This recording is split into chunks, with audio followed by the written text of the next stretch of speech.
अस्सलाम वालेकुम पाक व्हील्स। मेरा नाम है सुनील मजर। मैं पाक व्हील्स वीकली के एक और एपिसोड के साथ आपकी खिदमत में हाजिर हूँ। आज का वीकली जो है वो थोड़ा डिफरेंट ये है कि ऑन द गो है और हम कराची आए हुए थे। कराची के सिलसिले में थे, पाक व्हील्स का यूज कार मेला हो रहा था, उसके लिए आए थे और बड़ा ही सक्सेसफुल इवेंट था माशाल्लाह। 1000 से तकरीबन एक ऊपर गाड़ी थी, 1001 गाड़ियाँ थी एक छत के नीचे यूज कार। और उसके साथ साथ लोगों को पीस ऑफ माइंड ये था कि उनको सर्टिफिकेशन मिल रही थी, गाड़ियों की इंस्पेक्शन मिल रही थी और बहुत ज़्यादा लोग जो है वहाँ पे आपसे कम्युनिटी के लोगों से मुलाकात भी हुई और काफ़ी बड़ा इंटरेक्टिव इवेंट था। लोग अपनी फैमिलीज के साथ आए और मैं ये कह सकता हूँ कि अभी तक का कराची का बिगेस्ट कार मेला था और मैं आप तमाम लोगों का शुक्रिया अदा करना चाहूँगा, तमाम उन लोगों का जो अपनी गाड़ियाँ लेकर आए और जो उन्होंने आके वहाँ पे गाड़ियाँ खरीदी।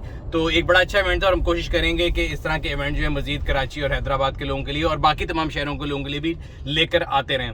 आगे भी काफ़ी लोगों ने पूछा हुआ कि जी बाकी डिफरेंट शहरों में मेले और ऑटो शोज कब होंगे। तो जो हमारे इवेंट आ रहे होते हैं हम कोशिश करते हैं कि आपको इन एडवांस उसके बारे में बताते रहें। तो हमारे जितने सोशल मीडिया एसेट्स हैं, हमारा फेसबुक, हमारा ट्विटर, हमारा इंस्टाग्राम, आप सबको फॉलो कर सकते हैं। इसी तरह हमारे यूट्यूब चैनल को भी अगर आप सब्सक्राइब कर लेंगे तो आपको तमाम जो हमारी अपडेट हैं वो टाइमली पहुँचती रहेंगी। ऑटो इंडस्ट्री की बात करें तो लास्ट वीक में लाहौर में था, तो हेवल का जो प्लांट है, ग्रेट वॉल मोटर चाइना जो पाकिस्तान में उनके पार्टनर्स हैं साजगा इंजीनियरिंग, उनका जो प्लांट है उसकी एक ओपनिंग हुई थी जिसमें पहला यूनिट जो है हेवल H6 का जो रोल आउट हुआ है, made in Pakistan CKD unit जिसको बोलते हैं। और सबसे बड़ी कमेंडेबल बात यह है कि हमारे यहाँ पे अक्सर होता ही है क्योंकि बड़े टफ टाइम चल रहे हैं इंडस्ट्री के लिए, CKD किट्स की शॉर्टेज है, लेकिन credit should be given where it's due. तो हेवल जो है उनकी डिलीवरियाँ उन्होंने अक्टूबर में प्रॉमिस की हुई थी, लेकिन उन्होंने सितंबर से अपनी डिलीवरी का आगाज़ कर दिया है। इसके दो वेरिएंट हैं, एक 1500 सीसी है, एक 2000 सीसी है। हम लोग कोशिश करेंगे अनकरीब आप लोगों के लिए उसका जो डिटेल रिव्यू भी लेके आए। बाकी अगर आप उसकी ऑप्शंस ऑफरिंग पढ़ना चाहते हैं तो ब्लॉग का मैं नीचे लिंक लगा दूंगा। इसके अलावा उन्होंने बुकिंग भी दोबारा खोल दी है, प्राइसेस भी रिवाइज हुई थी, पहले प्राइस इंक्रीज हुई थी डॉलर प्राइस के साथ, नई प्राइस और बुकिंग की डिटेल जानने के लिए भी आप लगे हुए लिंक पे क्लिक करके ब्लॉग को पढ़ सकते हैं। अगर आप अपनी गाड़ी बेचना चाहते हैं तो पाक व्हील्स पर अभी ऐड लगाएं। डे लाइट में पिक्चर्स लें, ऐड पर गाड़ी की मुनासिब कीमत रखें, गाड़ी की मुकम्मल तफसील लिखें और एक्टिव फोन नंबर देकर ऐड पोस्ट कर दें। क्विक ऑफर के लिए अपना ऐड फीचर करवाएं और 40 लाख जेन्युइन खरीदारों तक रसाई हासिल करें। आगे चलते हैं अपकमिंग कार्स की अगर बात करें तो हमने आपको बताया था कि होंडा की HRV, जिसको दुनिया में मतलब उर्फे आम है पाकिस्तान में अगर हम पहले देखें तो वेजल के नाम से जाना जाता है, बट HRV के टैग के साथ होंडा उसको लॉन्च करने जा रहा है पाकिस्तान में और उन्होंने उसका एक और टीजर जो है वो भी लॉन्च कर दिया अपनी वेबसाइट पे। और मेरी इन्फॉर्मेशन के मुताबिक अब उसका जो लॉन्च है वो तकरीबन दिनों में, हफ्तों की नहीं बल्कि दिनों की बात रहेगी। ये मेरे अंदाजे के मुताबिक 15 सितंबर के आसपास कहीं लॉन्च हो रही है। सबसे बड़ा सवाल ये है कि उसके अंदर इंजन कौन सा आएगा, बिकॉज ग्लोबली हाइब्रिड भी आता है, 1.5 टर्बो भी आता है और 1.5 नेचुरली एस्पिरेटेड भी आता है। मेरी एक जो कहते हैं ना फीलिंग जो मुझे दिमाग में है, मुझे लगता है कि वो 1.5 टर्बो लेके आएंगे पाकिस्तान में। आई एम नॉट श्योर क्या लेके आएंगे, जब लेकर आएंगे या कोई भी इन्फॉर्मेशन हमारे पास आएगी हम आपसे ज़रूर शेयर करेंगे। और इसके बाद अगर हम बात करें तो टोयोटा के बारे में बात करते हैं। टोयोटा की जो 1.6 जो और आती है वेरिएंट एल्टस का, उसके अंदर CVT गियर जो है उसके अंदर कोई चेंजेस आए हैं। अगर आप उसके बारे में पढ़ना चाहते हैं तो उसका भी लिंक साथ लगा दिया गया है। अच्छा, ऑटो इंडस्ट्री की बात हो रही थी जहाँ पे तमाम गाड़ियों के अंदर प्रोडक्ट, बिकॉज हम इंडस्ट्री के लोगों से मिलते रहते हैं तो काफ़ी ज़्यादा बुरे हालात का शिकार थे, बिकॉज LC नहीं खोल रही थी, उनकी CKD किट्स नहीं रिलीज हो रही थी। और अभी भी गवर्नमेंट ने एक जो नया तरीका वज़ा किया है उसके मुताबिक उन्होंने एक फार्मूला बनाया है कि जो पिछले साल की प्रोडक्शन थी या पिछले महीने की प्रोडक्शन थी उससे रिलेटेड वो और लोकलाइजेशन को मिला के कोटा दे रहे थे, जिसके ऊपर मैंने आपको लास्ट वीकली मैंने बताया था कि टोयोटा वालों ने भी एतराज़ किया था और उन्होंने कहा था कि इससे जो कोटा सिस्टम में से मजीद डिलीवरीज डिले होंगी।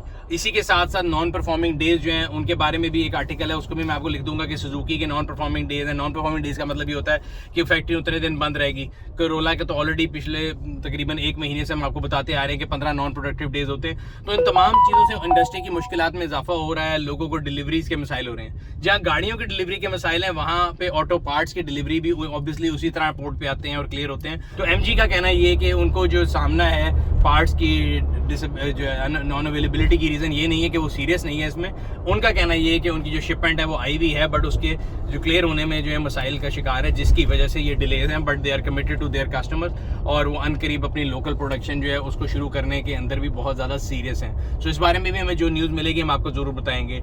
बाकी एक जिसे कहते हैं ना हमारा पूरा मुल्क परेशानी का शिकार है, जिसमें मैंने आपको लास्ट वीकली में भी बताया था कि सैलाब आया हुआ है। तकरीबन 30% ज़्यादा पाकिस्तान की पॉपुलेशन जो है वो सैलाब का शिकार है और मैं आप सबसे लोगों से रिक्वेस्ट करूँगा कि जिससे जितना भी हो सकता है अपने तहीं आप लोग कोशिश करें कि अपने पाकिस्तानी भाइयों का इस मुश्किल घड़ी में साथ ज़रूर दें। मैंने आपको लास्ट टाइम भी कहा था सिर्फ ये कोशिश कर लें कि जो आप एहतियात दे रहे हैं या एक अच्छे जज्बे से चीज़ इकट्ठी कर रहे हैं, उसको उन तक पहुंचाने के लिए भी जो रिलायबल जो है ना ऑर्गेनाइजेशन, सिर्फ उसके साथ लें। या मार्केट में हर किस्म के लोग अवेलेबल होते हैं जो कि आपके पैसे को हो सकता है वहाँ तक ना पहुँचा सकें। इस सिलसिले में मैंने आपको बताया था कि मेरे ख्याल से पाकिस्तान आर्मी जो है वो हमेशा आपको हर जगह हर महाज पे फोर फ्रंट पे नज़र आएगी, और मैं आपको उनका जो है नीचे कॉन्टैक्ट नंबर और जो अकाउंट डिटेल है वो भी भेज दूंगा, तो आप अपनी एहतियात उन तक भी पहुँचा सकते हैं ताकि वो बिल्कुल जिसे कहते हैं ना मुस्तहिक लोगों तक फ़ौरन पहुँच सकें, और बगैर किसी इस अभाम के कि आपकी जो रकम है वो उन तक पहुँचेगी या नहीं पहुँचेगी, आपको श्योरिटी होगी कि आप जो किसी की मदद करना चाह रहे हैं वहाँ पहुँच भी गई है। बुरी से खबरों का सिलसिला जारी है, तो उसमें एक और बुरी खबर अभी मैं देख रहा था कि रहीम यार खान में एक डीलरशिप है किया की, जिसमें काफ़ी ज़्यादा गाड़ियों को आग लगी और बड़ा नुकसान हुआ है, और काफ़ी जो वीडियो है ये भी आप मैं देख रहा था, हमारे सोशल मीडिया पे भी चल रही थी, आपको सामने स्क्रीन पे भी नज़र आ रही होगी।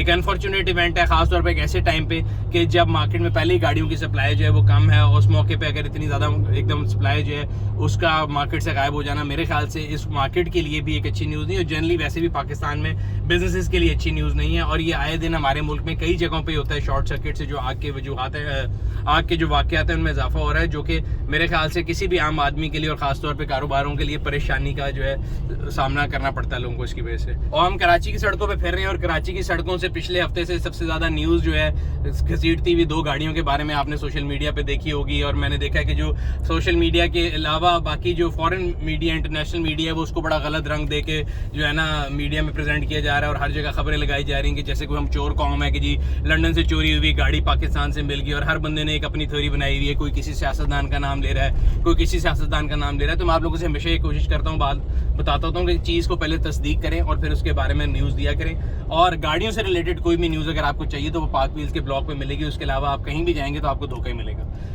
मैं आपको बताता हूँ ये बेंटले और रेंज रोवर की स्टोरी क्या थी। जो पहली बात तो ये है कि पूरी दुनिया को बताया जा रहा है कि जी चोरी की बेंटले पाकिस्तान से मिल गई और लंदन से चोरी होकर आई, तो ऐसा कुछ नहीं है, ना हम चोर हैं ना हमने चोरी की है।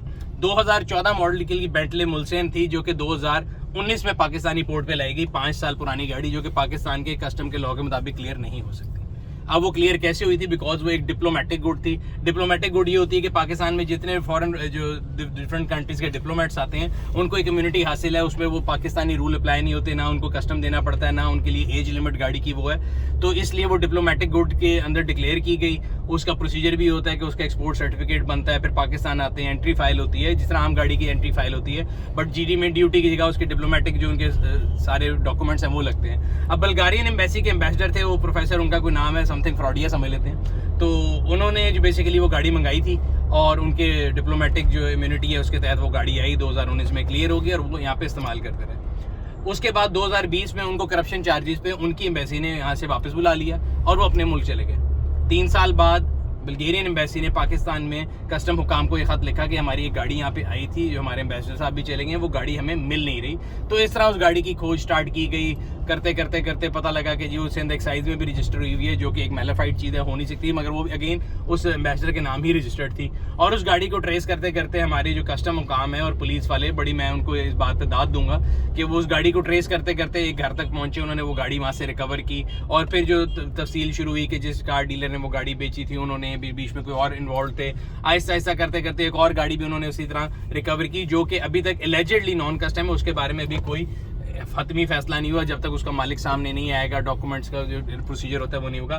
बट ये बात मैं आपको क्लियर बता दूं कि ना हम चोर हैं ना हमने चोरी की। जब वो गाड़ी पाकिस्तान में आई तो वो बिल्कुल क्लियर थी। उसके बाद इंपोर्ट करने के बाद वही करप्शन जिसको करप्शन चार्जेस पे हटाया गया था अपने मुल्क की तरफ से, उन्होंने जहाँ से गाड़ी भेजी थी वहाँ पे उसको चोरी की क्लेम करके इंश्योरेंस ली, जो भी रीज़न थी वो उनका अपना फेल था। बट पाकिस्तान में जब वो गाड़ी आई तो बिल्कुल कस्टम में क्लियर थी, वो कहीं थेफ्ट रिपोर्टेड नहीं थी। 3 साल बाद वो थेफ्ट रिपोर्ट करके उसका अगर इंश्योरेंस क्लेम ले रहे थे और वो पूरा प्रोसीजर चल रहा था, तो उसमें पाकिस्तानी की गलती कोई नहीं है, ना ही पाकिस्तानी अथॉरिटीज़ की गलती है, बल्कि मेरे ख्याल से हमें तो अपने इदारों को सराहना चाहिए जो कि इतनी, जिसे कहते हैं ना, मतलब इतनी गुंजान आबादी कराची शहर में एक गाड़ी का पता लगाना जो कि वैसे भी ऐसी गाड़ी है जो कि आपको आमतौर पर सड़कों में नज़र नहीं आती, तो ये एक कमेंडेबल बात है। और I think we should appreciate Pakistan customs और इसी तरह पुलिस जो उनके साथ इस ऑपरेशन में शामिल थी।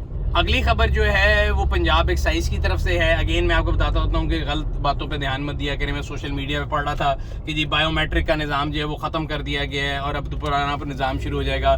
और वो लोग जो कि इस ब्लैक मेलिंग माफिया का हिस्सा थे या इस करप्शन माफिया का हिस्सा है एक्साइज के दफ्तर में, एजेंट माफिया का, वो बड़े खुश हैं कि जी बायोमेट्रिक ख़त्म होगी। तो बायोमेट्रिक कोई ख़त्म नहीं, मैं आपको क्लियरली बता दूँ। सिर्फ एक रिक्विजिशन मूव की गई है जिसमें दरखास्त ये की गई है कि 2 महीने या 3 महीने का एक लीड टाइम दे दिया जाए, जिसमें जो पुराने केसेस थे ट्रांसफ़र के, जो कि मालिक के मौजूद ना होने की वजह से, मुल्क के बाहर होने की वजह से या उनके फौत हो जाने की वजह से या किसी भी वजह से, जो कि हमारे डीलर हजरात दोस्त हैं या आम लोग जो भी ट्रांजेक्शन कर रहे थे और उनको नहीं पता था कि बायोमेट्रिक आ रहा है और उन्होंने उसका बंदोबस्त नहीं किया था, तो उसके लिए आप समझ लें कि एक ग्रेस पीरियड मांगा गया है, एक स्पेशल ट्रीटमेंट मांगी गई है जिसके अंदर एक स्टिपुलेटेड टाइम के लिए पार्लियामेंट पहले तो इसकी इजाज़त देगा, बिल पास होगा और फिर ये होगा। तो वो लोग जो ये कह रहे हैं कि जी खत्म हो गया, मुक गए और ऐसी की तैसी फेर दी बायोमेट्रिक की, तो उनके लिए मैं बता दूं बायोमेट्रिक बिल्कुल इन प्लेस है। नई गाड़ी रजिस्टर करानी है अभी बायोमेट्रिक के बगैर नहीं होगी। पुराने केसेस ट्रांसफर के लिए एक स्पेशल रिक्विजिशन पेश की गई है जिसके अंदर केस टू केस बेसिस के ऊपर इदारा जो है एक्साइज का वो ये डिसाइड करेगा। देखें, जब भी मुल्क में कहीं डिजिटाइजेशन आती है तो जिस की दिहाड़ी मारी जाती है ना, या जो करप्शन वाले होते हैं उनकी चीखें निकलती हैं। तो बायोमेट्रिक ट्रांसफ़र बहुत अच्छी चीज़ है। जब वो आया तो एजेंट माफिया ख़त्म हो गया। फिर एजेंट माफिया की जो बाकियात एक्साइज में भी मौजूद हैं और डिफरेंट इदारों में मौजूद हैं, उन्होंने एक अजीब खिलवाड़ किया उसके साथ कि जी एक फिजिकल चेकअप की एक शर्त रख दी। भाई आप सारा कुछ डिजिटल कर रहे हैं, उसके बाद आप जब चले गए हैं पेपर फ्री ट्रांसफर के ऊपर, डिजिटलाइजेशन का दौर है, आप उसको बायोमेट्रिक से ट्रांसफर करें। एक नया बीच में वो डाल दिया जी एक स्टेप जिसमें अगेन फिर आपको रिश्वत मिल सके कि जी आपने फिजिकली गाड़ी लाके भी इंस्पेक्ट करानी है। तो ये अगेन अगर एक्साइज का भी कोई शख्स सुन रहा है या जो लोग मिनिस्ट्री में हैं जिन्होंने इसके बारे में बात करनी है या पॉलिसी बनानी है, तो उनको देखना चाहिए।